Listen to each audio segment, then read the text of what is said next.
हरि ओम। नमो नमः मित्राणि, स्वागतम सर्वेषां।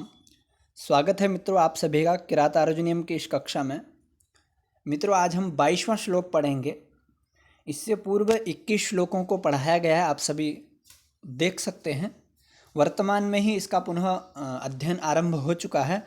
तो मित्रों आज हम 22वां श्लोक पढ़ेंगे। 22वें श्लोक में वनेचर युधिष्ठिर को बताते हैं कि जो क्या कहते हैं, दुशासन के ज्येष्ठ भ्राता जो दुर्योधन हैं, उन्होंने दुशासन को युवराज पद पर बिठा दिया है, अर्थात उनको युवराज बना दिया है। आप सभी जानते होंगे जब राजा होता है, राजा के बाद जो उत्तराधिकारी होता है वो युवराज बनता है। तो दुर्योधन राजा है, वर्तमान में राज चला रहा है। तो उसके बाद जो युवराज बनेंगे वो हैं दुशासन, उनके बाद का ही जो उनका प्रिय भाई है, तो उसको उन्होंने युवराज बनाया। तो उसी का बहुत ही सुंदर वर्णन इसमें किया गया है। किस प्रकार से क्या वह स्थितियां हैं वो इसमें बताई जा रही हैं। आइए इसका अध्ययन आरंभ करते हैं। वंशस्थ छंद में यह लिखा गया है, आप सभी जानते होंगे वंशस्थ छंद ही प्रथम सर्ग में है। तो आइए इसका उच्चारण कर लेते हैं सर्वप्रथम। स यौवराज्ये नवयौवनोद्धतं निधाय दुःशासनमिद्धशासनः। स यौवराज्ये नवयौवनोद्धतं निधाय दुःशासनमिद्धशासनः। मखे स्वखिन्नो नुमतः पुरोधसा धिनोति हव्येन हिरण्यरेतसं। मखे स्वखिन्नो नुमतः पुरोधसा धिनोति हव्येन हिरण्यरेतसं। मित्रों जो तृतीय पाद का प्रथम अक्षर है वो यहाँ पर थोड़ा त्रुटि हो गई है। यहाँ पर मखेसु होना चाहिए, उकार त्रुटि से लग गया है तो मखेसु होगा। इतना आप अर्थ का ग्रहण कर लें। मख माने यज्ञ होता है, तो उसका अर्थ कर लें। मुँह यहाँ पर मुखेसु नहीं होगा। तो आइए इसका अन्वयार्थ करते हैं। तो मित्रों इसमें वह बताता है कि निधाय माने उसको बैठा करके, ठीक है। उसको कहाँ बैठा करके? यौवराज्ये निधाय। यौवराज्य यानी कि यौवराज पद पर, निधाय यानी कि उसको स्थापित करके। कौन? सह इद्धतः, सह इद्ध शासनः। सह इद्ध शासनः यहाँ से हो जाए सह इद्ध शासनः यौवराज्ये निधाय। उस इद्ध शासन ने उस दुर्योधन कैसा है? इद्ध शासन है। युद्ध शासन उसको कहते हैं अप्रहित आज्ञा वाला, अर्थात अप्रतिहत आज्ञा वाला, जिसकी आज्ञा का कोई अनुल्लंघन, अर्थात जिसकी आज्ञा अनुल्लंघनीय होती है, जिसकी आज्ञा का कोई उल्लंघन नहीं करता, उसको कहते हैं इद्ध शासन। तो सह युद्ध शासनः यौवराज्ये निधाय। उस युद्ध शासन ने, उस अप्रतिहत आज्ञा वाले दुर्योधन ने युवराज पद पर बैठा करके, अब किसको युवराज पद पर निधाया? दुःशासनम।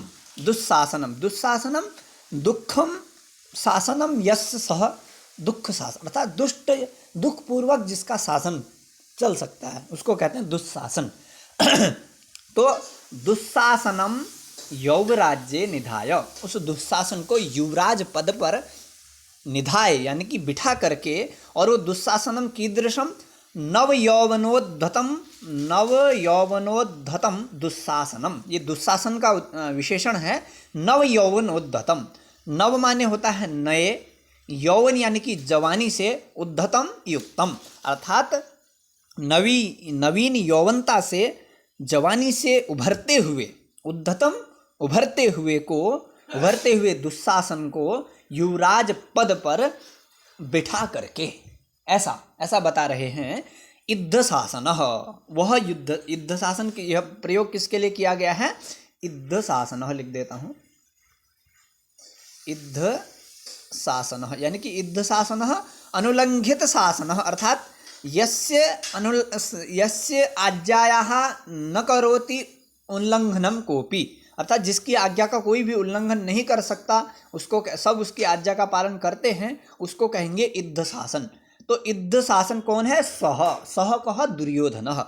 तो उस दुर्योधन ने, उस अनुल्लंघनीय आज्ञा वाले दुर्योधन ने उस नवीन अवस्था में आए हुए दुशासन को युवराज पद पर बिठा करके, इतना पूर्व की 2 लाइनों का अभिप्राय होगा। फिर उसके बाद आगे बताते हैं कि मखेसु अखिन्न अनुमतः पुरोधसा धिनोति हव्येन हिरण्यरेतसम। वह क्या करता है? हिरण्यरेतसम धिनोति। हिरण्यरेतसम कहते हैं अग्नि को। हिरण्य की तरह रेत होता है जिसका, रेत यानी कि बीज या उसकी जो किरणें स्वर्ण, आप देखते होंगे अग्नि जब प्रज्वलित होती है तो स्वर्ण की, हिरण्य की तरह लगती है, तो इसलिए उसको कहते हैं हिरण्यरेतसम धिनोति। अर्थात अग्नि को धिनोति यानी कि क्या करता है? प्रसन्न करता है। हिरण्यरेतसम धिनोति, धिनोति प्रसन्नम करोति।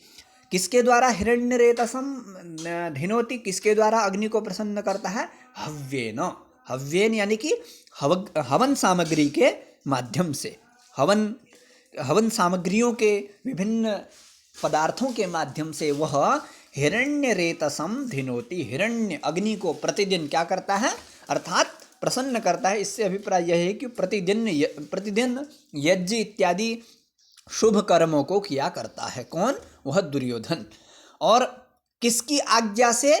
पुरोधसा अनुमतः। और पुरोधसा अनुमतः अखिन्नः। पुरोधसा यानी कि पुरोहितों के द्वारा। पुरोधसा किसको कहेंगे? पुरोहित को कहते हैं। तो पुरोहित की अनुमतः, अनुमतः आज्ञायुक्तः, पुरोधसा अनुमतः अर्थात पुरोहितों की आज्ञा को पाकर, और अखिन्नः, अखिन्नः भी उस दुर्योधन का ही उदाहरण हो जाएगा। अखिन्नः सह, अखिन्नः खेद रहित, प्रसन्नतापूर्वक, अर्थात मन में कोई खेद नहीं, कोई चिंता नहीं, कोई कपट नहीं, निष्कपट होकर के, अखिन्न होकर के, आलस से अयुक्त होकर के वह पुरोधसा अनुमतः हव्येन हिरण्यरेतसम धिनोति। अर्थात अखिन्न मन होकर, प्रसन्न चित्त होकर के वह पुरोहितों की आज्ञा से हवन सामग्रियों के माध्यम से हिरण्यरेतसम यानी कि अग्नि को क्या करता है? धिनोति। धिनोति प्रसन्नम करोति। धिनोति में धी न्वी, धी धातु है, न्वी प्रत्यय, लट लकार प्रथम पुरुष एक वचन। और वो हिरण्यरेतसम, हिरण्यरेतस यानी कि उस अग्नि को प्रसन्न कहाँ पर करता है? मखेसु। यहाँ पर हो जाएगा मखेसु। मखेसु यानी कि मखेसु अखिन्न मनः। यहाँ देख ले, मखेसु अखिन्न मनः, अखिन्नोनुमतः, मखेसु अखिन्नः, यहाँ पर यण संधि हुई है। मखेसु यज्ञेसु, यज्ञ में अर्थात यज्ञ रूपी क्रिया में वह अग्नि को प्रसन्न किया करता है। ऐसा इस श्लोक का भावार्थ होगा। कहने का मतलब है उसने पहले तो अपने भाई दुशासन को युवराज पद पर स्थापित कर दिया है, अब उसके बाद वो प्रसन्न चित्त होकर के, अखिन्न मन होकर के पुरोहितों की आज्ञा के द्वारा प्रतिदिन मखेसु यानी कि यज्ञ में हिरण्यरेतसम हव्येन धिनोति, अर्थात हवन सामग्रियों के माध्यम से, यज्ञ इत्यादि क्रियाओं के माध्यम से अग्नि को वह प्रतिदिन क्या करता है? प्रसन्न करता है। कहने का मतलब इस श्लोक से 2 बातों का हमें पता चलता है कि उसने युवराज पद पर अपने भाई दुशासन को बिठा दिया है, और अब उसके बाद वह अखिन्न मन वाला हो गया और प्रतिदिन यज्ञ किया करता है। ऐसा इस श्लोक का भावार्थ हमें प्राप्त होता है। तो मित्रों, इस श्लोक में इतना ही है। अब आगे से अग्रिम श्लोक से द्रौपदी इत्यादि का बहुत ही सुंदर वर्णन चलेगा। उन्होंने किस प्रकार से युधिष्ठिर को राजनीति के माध्यम से, राज व्यवस्था के माध्यम से कितनी सुंदर सुंदर सूक्तियों के माध्यम से समझाया है, तो हम अगले श्लोक से, अगले पाठ से आप सभी के सामने उपस्थित करेंगे। आज के वीडियो में इतना ही। अगले वीडियो में आप सभी से मिलते हैं। नमः संस्कृताय।